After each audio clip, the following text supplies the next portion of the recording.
Committee کا ایک اور اجلاس تھا اور اس اجلاس کی اہمیت یہ تھی کہ 14 اپریل کو جو الیکشن کمیشن نے آرڈر پاس کیا تھا جس کے تحت ہمیں پہلی دفعہ پی ٹی آئی کی جو جمع شدہ دستاویزات ہیں اور ہمارے 2 فائنینشیل انالسٹ اور چارٹرڈ اکاؤنٹنٹس کو یہ موقع دیا گیا تھا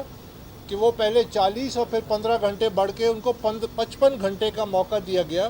کہ وہ تمام پی ٹی آئی کی جمع شدہ جو دستاویزات ہیں اس کا جائزہ لیں اور اس جائزے کے بعد اپنی جو رپورٹ مرتب کریں۔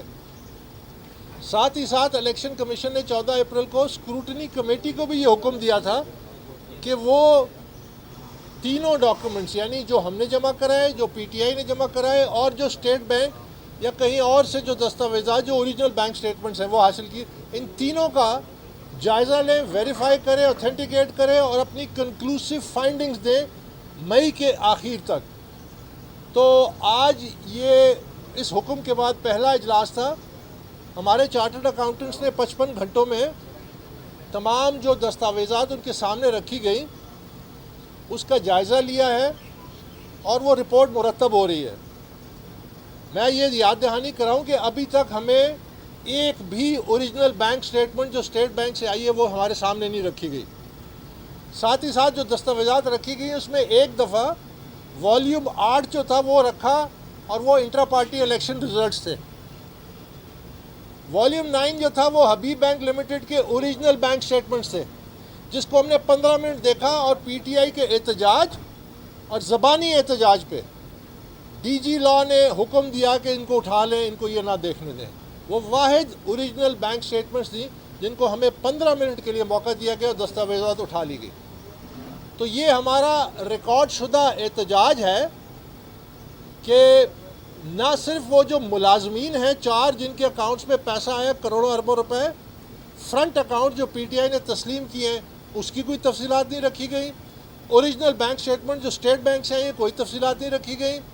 اس کے علاوہ جو بین الاقوامی اکاؤنٹس ہیں 6 ہم نے نشاندہی کی ہے اور انہوں نے تسلیم کیا ہے پی ٹی آئی نے، اس کی کوئی بینک سٹیٹمنٹ نہیں پیش کی۔ اس کے باوجود جو کچھ ہمارے سامنے رکھا ہم نے اس کا مفصل تفصیلی جائزہ لیا ہے اور اب اس کی رپورٹ تشکیل دے رہے ہیں۔ الیکشن کمیشن کی جو اسکروٹنی کمیٹی تھی آج کا جو اجلاس تھا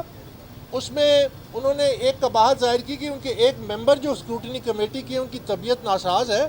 تو اس کو باقاعدہ اجلاس نہ سمجھا جائے اور ایک غیر رسمی اجلاس کے طور پہ، اور اگلی تاریخ جو ہے اس کا تعین بھی انہوں نے نہیں کیا اسکروٹنی کمیٹی کا کہ اگلا اجلاس کب ہوگا۔ انہوں نے کہا ہم آپ کو بعد میں نوٹس جاری کریں گے کہ اگلا اجلاس کون ہوگا، لیکن ہم نے اپنے جو تمام معاملات تھے وہ کمیٹی کے سامنے دہرائے جو میں نے ابھی آپ کے سامنے پیش کیے، اور ساتھ ہی ساتھ ہم نے یہ بھی کہا کہ آپ ہم سے پوچھئے کہ اب آپ کو ہماری مزید کیا کسی قسم کی کمیٹی کیا چاہتی ہے، ہم کیسے اس کی سہولت بنے کہ وہ اپنی رپورٹ مکمل کریں۔ ہم نے ان سے یہ ضرور پوچھا کہ آپ نے ابھی تک کون سے ڈاکومنٹس کی ویریفائی کیا ہے، ہمیں یہ تو بتائیں کہ جن دستاویزات کو آپ تسلیم کرتے ہیں کہ یہ حقیقی ہیں اور یہ قانون شہادت کے مطابق ہیں، تو ہمیں کوئی جواب نہیں ملا۔ ہم نے پوچھا کہ آپ نے ابھی تک کیا ہے 3 سالوں میں، 3.5 سال ہو گئے اس کمیٹی کو، ہمیں 55 گھنٹے دیے گئے اور انشاءاللہ ہم وہ رپورٹ اور حقائق عوام سمیت الیکشن کمیشن کے سامنے رکھ دیں گے اور ہم اس رپورٹ پہ کام بھی کر رہے ہیں۔ آپ نے کیا کیا؟ آپ نے پچھلے 3.5 سالوں میں کمیٹی نے کیا کیا ہے؟ ہمیں یہ تو بتائیں کہ یہ 3.5 سال جو ہیں انہوں نے ہمیں جو ادھر ہم آ رہے تھے جا رہے تھے کہ پریکٹیکلی ڈاکیومنٹس کی پروزل ہو گئی، اس کا ریویو ہو گیا، اس کی فائنڈنگز ہو گئی، آپ نے کیا کیا؟ تو ہمیں کوئی جواب ایسا ملا نہیں۔ بہرحال ہم نے ان کو یہ کہا کہ آپ بتائیں ہم مزید آپ کی کیا اس سلسلے میں معاونت کر سکتے ہیں کہ آپ اپنی رپورٹ جو بھی ہے وہ آپ الیکشن کمیشن میں جمع کرائیں، جلد از جلد کرائیں تاکہ یہ معاملہ آگے بڑھ سکے۔ تو یہ آج کی کارروائی تھی اور میں اس میں بس یہی دہرانا چاہتا ہوں کہ یہ جو 3.5 سال کا تعطل تھا اس کے پیچھے یہ اب فورن فنڈنگ کیس سے بڑھ کے فورن فنڈنگ گیٹ بن چکا ہے۔ یہ ایک بہت بڑا سکینڈل ہے،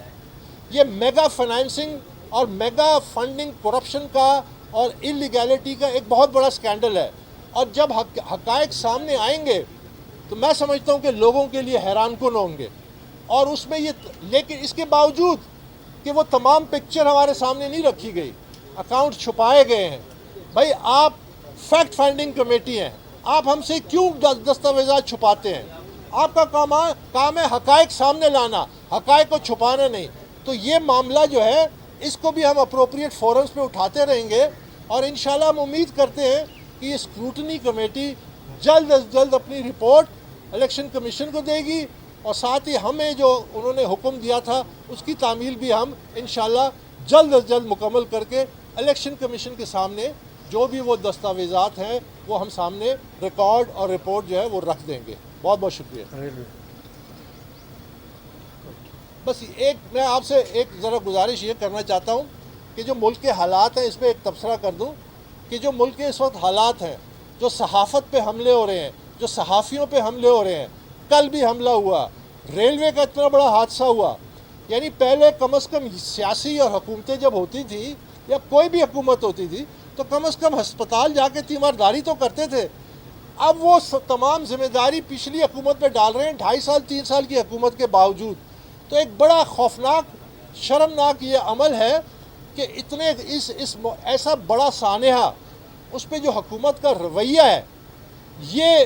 ہم سب کے لیے، ہماری آنکھیں کھولنے کے لیے قابل ہے کہ یہ کس قسم کی حکومت ہے۔ ان میں نہ کوئی انسانیت ہے، نہ ان میں کوئی انصاف ہے، نہ یہ کوئی عملی طور پہ عوام کے مسائل کے لیے کچھ کر رہے ہیں۔ اور ہمیں بڑی دکھ سے یہ کہنا پڑتا ہے کہ تحریک انصاف کی ایسی حکومت ہم نہیں سوچ سکتے تھے کہ جو لوگوں کے زخموں پہ مرہم رکھنے کے لیے بنی تھی، نہ کہ ان کے زخموں پہ نمک چھیڑنے کے جو یہ عمل جاری ہے، جس طرح کے جو بیان۔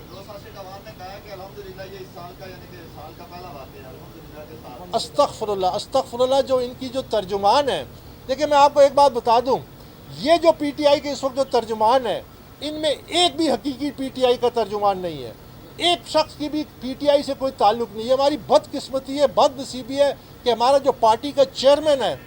وہ ہائی جیکرز کے ساتھ مل گیا، جس کی وجہ سے یہ مسخ شدہ چہرہ ہے پی ٹی آئی کا۔ ان میں سے ایک بھی نہیں ہوگا جب انشاءاللہ ہم پی ٹی آئی بحال کریں گے۔ ان میں سے ایک شخص بھی آپ کو سامنے نظر نہیں آئے گا، کیونکہ ہم باعزت، با کردار اور باصلاحیت لوگوں کو سامنے لائیں گے جو پی ٹی آئی کا اصل چہرہ ہونا چاہیے تھا۔ تو جو آپ نے بیان کی بات کی، اس سے زیادہ تکلیف دہ اور کیا بیان ہو سکتا ہے۔ بہت شکریہ۔